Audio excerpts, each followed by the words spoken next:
तो हमारी बात को ध्यान से सुनो।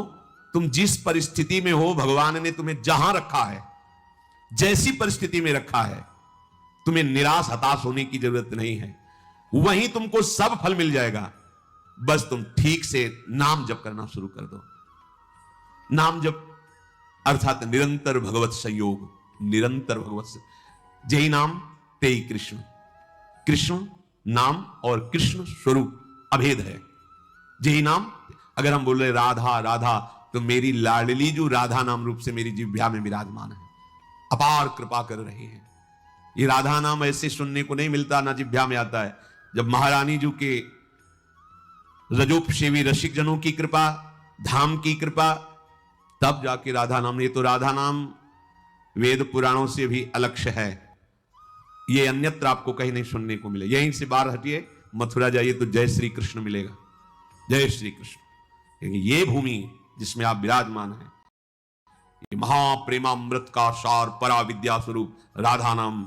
वृंदावन के वृक्ष को मरम न जाने कोई, यहां डाल डाल और पात पात में राधा राधा। यहां तो वायु भी राधा राधा बोलती है, यहां के पशु पक्षी राधा यशो मुखर मत, एक एक पक्षी राधा राधा बोलता है। हमारी श्रवण इंद्रिय में दम नहीं, इसलिए हम समझ नहीं पा रहे। महाप्रेम समुद्र है श्री धाम वृंदावन। मन नहीं लगता, कोई बात नहीं। भाव नहीं बनता, कोई बात नहीं। आप केवल जिभ्याग्रे, जिभ्या के अग्र भाग में उच्चारण कीजिए, राधा राधा राधा। जिभ्याग्रे नहीं, मन से अग्रे। मन लगे ना लगे, जीभ से बोलो, तुम्हारा काम हो जाएगा। नाम से जगन्यंता सर्वेश्वर भगवान खिंचते हुए हमारे पास आ जाएंगे। पतंगो यथा त्वाम अनुभ्राम्यमाणः, प्रभु हैं पतंग, नाम है डोरी, खींचते जाओ, राधा राधा राधा, नजदीक आते चले जाएंगे। पतंग को पकड़ना चाहो, डोरी छोड़ दो, कभी नहीं पकड़ पाओगे। नाम छोड़ दो, भजन छोड़ दो और साधन करो, हरि नहीं अधीन होने वाले। डोरी है, नाम रूपी डोरी को निरंतर खींचते, राधा राधा राधा। पतंगो यथा त्वाम अनुभ्राम्यमाणः। मृत्यु का भय तुम्हें इसीलिए सताता है कि तुमने मृत्यु की तैयारी नहीं की। जैसे किसी गृहस्थ के यहां अचानक 20 आदमी आ जाए, वो घबरा जाएगा कि हमने कोई तैयारी नहीं की है, कैसे एकदम 20 आदमी एकदम। और जब बारात आती है तो 500 1000 आदमी आते हैं, मुस्कुरा के स्वागत करता है। क्यों? पहले से तिथि तारीख निश्चित थी, तैयारी फिट थी। 500 की जगह अगर 100 और बढ़ जाते हैं तो कढ़ाई चढ़ी हुई, कोई परेशानी नहीं। हमें जहां जाना है वहां का हमें परिचय प्राप्त हो चुका है, हमारा निश्चय हो चुका है, तैयारी है पूरी, अभी जाना हो अभी चल दे, कोई परेशानी नहीं। लेकिन आपने तैयारी तो रहने की है, जाने की तो की नहीं।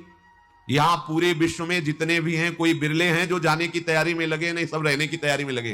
नहीं, आप ये पेंट थोड़ा गंदा हो गया, नया पुतवा दीजिए, ये हो ये बनवा दीजिए, वो कर दीजिए, सब रहने की तैयारी में। आखिरी तक दांत खराब हो गए, नए लगा दीजिए। आंख खराब हो गई है, ऑपरेशन करके चश्मा लगवा दी। कान खराब, मशीन लगा दी, मशीन। हाँ, वो दिल ब्लॉक हो रहा है तो नली डाल के वो कर दीजिए। अब रहने की तैयारी। अब जब जाने की बात आती है तो होश उड़ जाते हैं। हमने जाने की तो तैयारी नहीं की थी। मृत्यु से भय क्यों लगता है?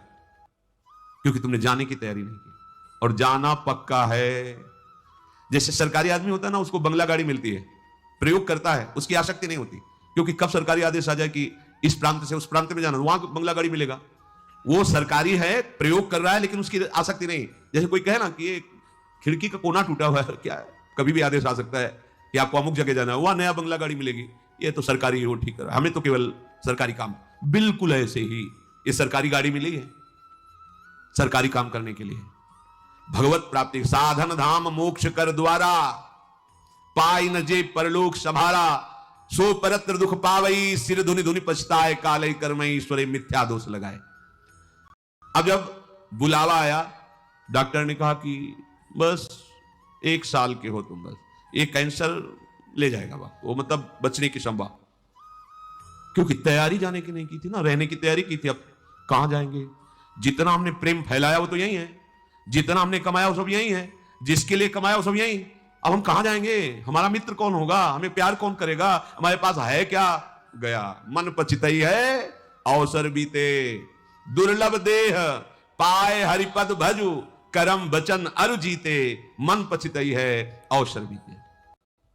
ये सुत बनिता आदि जान स्वारथ रत, ना करुणे सभी ते, अंत ही तो ही तजेंगे पामर, तू न तजय वहीं ते। ये सब तुझे छोड़ देंगे, तैयारी कर।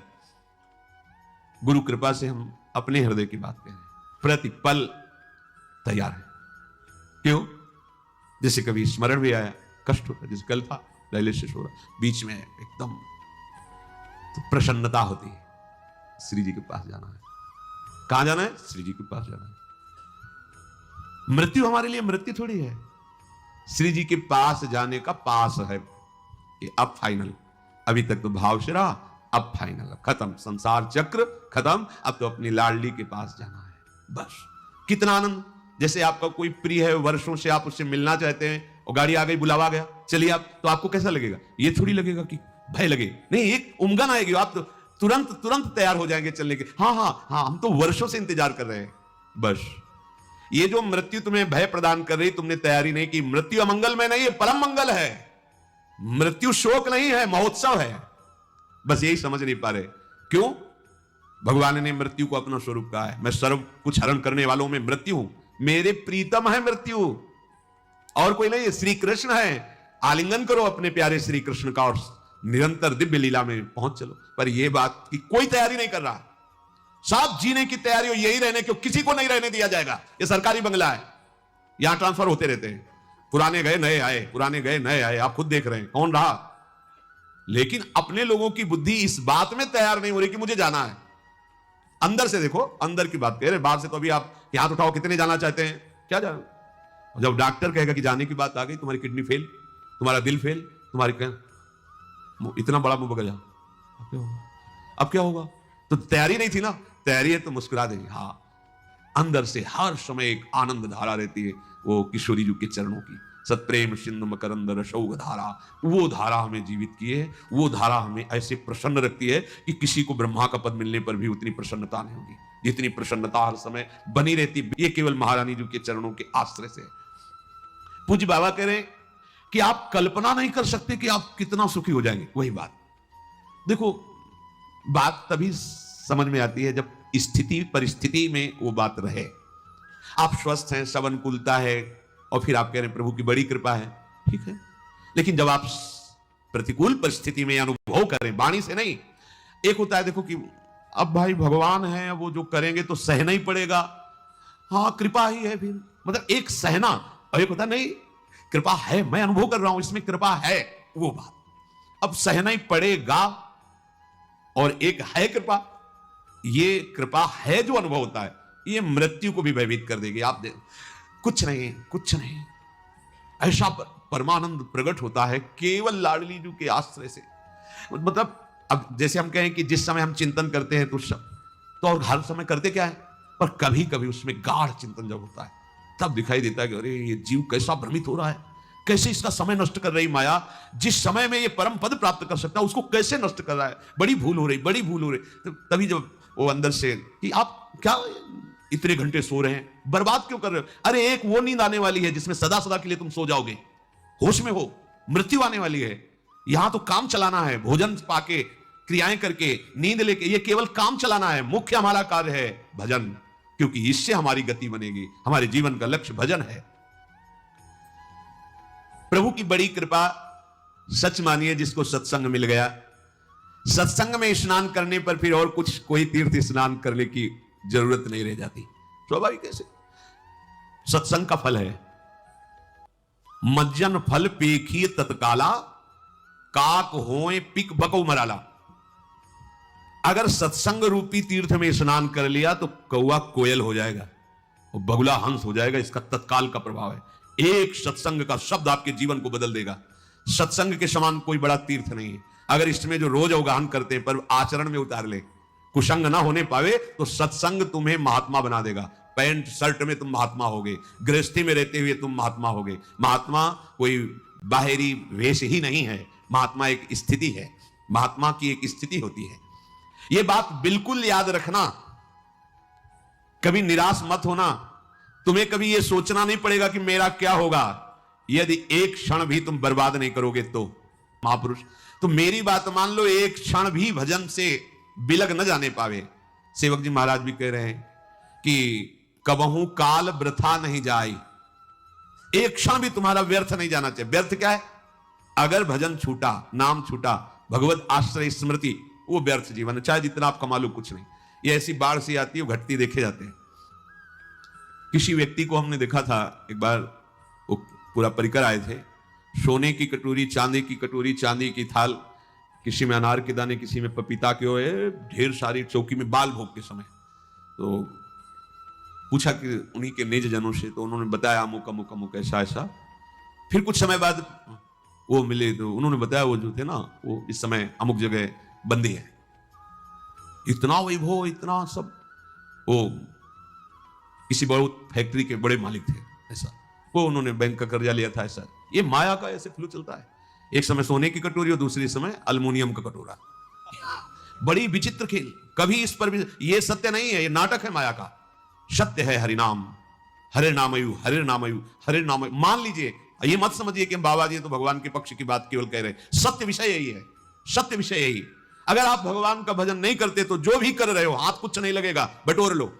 संतों ने उसको ऐसा बताया है कि जैसे अंधा आदमी एक दुकान में गया और कहा कि हमें कुछ सेवा बताओ, तो बोले अब हम क्या तुमको सेवा बताएं, क्योंकि आंख तो है नहीं, अगर कहीं साबुन उठा के दो, माचिस उठा के दो तो तुम्हें पता ही नहीं, दिखाई नहीं दे रहा। ऐसा करो तुम मूंज की रस्सी बटो, तो बैठा दिया मूंज, और एक भैंस का पड़ा के लग गया, तो मूंज चबा ले, वो जैसे जैसे सरकाता वो चबा जाता। जब शाम हुई वैसे किया तो हाथ ही वाली मूंज थी और कुछ था ही नहीं। इसमें हाथ वाली भी मूंज नहीं रहेगी, क्योंकि हाथ ही नहीं रहेंगे, हाथ भी तुम्हारे साथ नहीं जाएंगे, यहीं छूट जाएंगे। ये पूरे संसार की जितनी क्रियाएं, जितनी वस्तुएं, अगर भजन नहीं हो रहा तो सब व्यर्थ है, सब व्यर्थ। कैसे? जैसे पूर्व में भी हम कुछ रहे होंगे, इस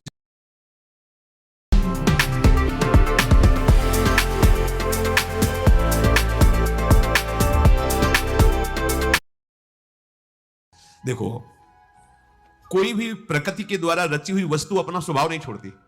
स्वभाव है अपना अपना, सबका स्वभाव, प्रकृति की हर वस्तु का एक स्वभाव है, और वो अपने स्वभाव का प्रभाव दिखा के ही रहती है। पारस का एक स्वभाव है कि छू जाए लोहा तो सोना बना देती है। अब वो पारस बहुत बड़े संयमी नियमी के घर का लोहा है, या बहुत बुरे आचरण करने वाले के घर का लोहा है, और अगर वो छू गई तो सोना बना देगी। ऐसे ही भगवान का नाम का एक स्वभाव है और उसका प्रभाव है। तुम कैसे हो इससे कोई मतलब नहीं है नाम को, जैसे पारस को कोई मतलब नहीं। सिर्फ लोहा, किसके घर का लोहा है, किस प्रयोग में आता था, इससे कोई मतलब नहीं। छुआ, स्वर्ण बना दिया। ऐसे ही नाम, तुम कौन हो, किसके घर के हो, कैसे आचरण वाले हो, कोई मतलब उसको नहीं। शुरू कर दो नाम जपना, वो आपको संभाल लेगा। पारस तो सोना बना देती है, लेकिन ये नाम नामी को अधीन करा देता है।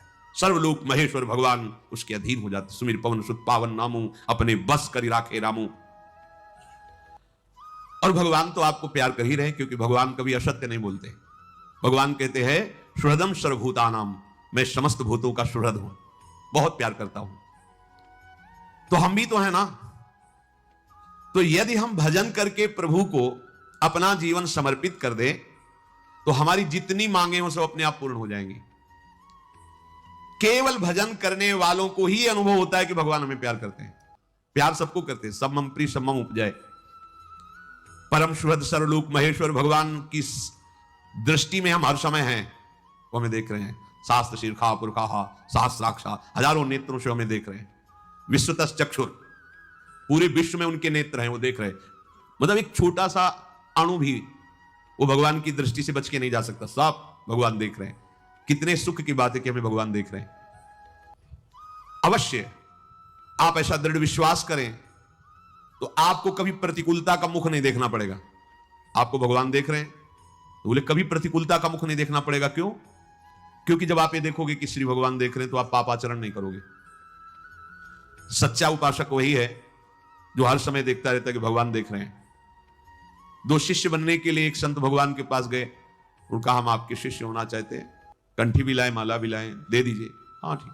2 तरबूज मंगाए और कहा जाओ इन 2 तरबूजों को अलग अलग ले जाओ और ऐसी जगह इसको अमनिया करो, काटो जहां कोई देख ना रहा हो। ये गए, थोड़ी देर में काट के आ गए। महाराज जी बोले उसको भी आ जाने दो। वो शाम तक फिर आए समूचा लेके। तो उनका भाई आपने तो बहुत जल्दी अमनिया करके ले आए। बोले हाँ, एकांत में गए, जंगल था आसपास, देखा कोई नहीं था, अमनिया किया, ले आए। क्यों भाई तुम्हें एकांत नहीं मिला? बोले महाराज जी मैं जहां देखता तो मुझे लगता भगवान तो देख ही रहे ना, आपके वचन थे कोई ना देखे, तो भगवान तो देख रहे हैं ना, मुझे कोई ऐसी जगह नहीं दिखाई दी कि जहां भगवान ना देख रहे हो, इसलिए आपकी जो आज्ञा थी कोई ना देखे, तो इसलिए मैं नहीं काट पाया। तो उससे कहा तुम तरबूज खा लो और जाओ, और उससे कहा तुम आओ, तुम्हें हम दीक्षा देते हैं क्योंकि तुम इस बात के अधिकारी हो। वास्तविक परमार्थ का पथिक वही है जो सर्वत्र ये बात देखता है कि भगवान मुझे देख रहे हैं। जिस प्रेम से भगवान अधीन होते हैं वो प्रेम केवल नाम से प्रकट होता है, उस प्रेम का परिवसान कहीं और ना होने पावे, ये सूक्ष्म बात है। जब आप भजन करोगे तो आपके हृदय में एक आनंद उमगन होती, और अगर उसको संभाल नहीं पाए तो वही काम में नाना प्रकार के भोगों में वो फिसल जाएगी। इसीलिए साधु संग रूपी बाढ़ अत्यंत आवश्यक है। जब साधन की उमगन में हृदय द्रवित होने लगे भजन के प्रभाव से, तो बाहर से आपका स्वभाव कड़ुआ हो जाना चाहिए, उदासीन हो जाना चाहिए, गंभीर शांत। दूसरे को लगे कि हर समय जलता रहता है क्या, कैसे देखता है, ऐसा लगना चाहिए, गंभीर शांत, कोई बात जी। हिम्मत न पड़े किसी की आपसे परिचय बनाने की, ऐसा स्वभाव बनाना चाहिए। ये हम एकांतिक बात अंदर की कहते हैं। जब आपका भजन बढ़ने लगे, आपके हृदय में अनुभव होने लगे कि विकार शांत हो रहे हैं, आनंद का अनुभव, भजन निरंतर चलने का प्रवाह आने लगा है, कुछ दिव्यता आने लगी, उतने ही आपको बाहर से उदासीन हो जाना चाहिए। बिल्कुल व्यवहार में ऐसा साबित नहीं करना चाहिए कि आप बहुत सरल आदमी हैं, आप बहुत ऐसे, बिल्कुल नहीं। ऐसा लगना चाहिए रुक्ष आदमी है क्या, इसमें प्रियता तो झलक ही नहीं रही, ऐसा। और बात करने के लिए एक बार सोचना पड़े किसी को कि इससे बात करना है।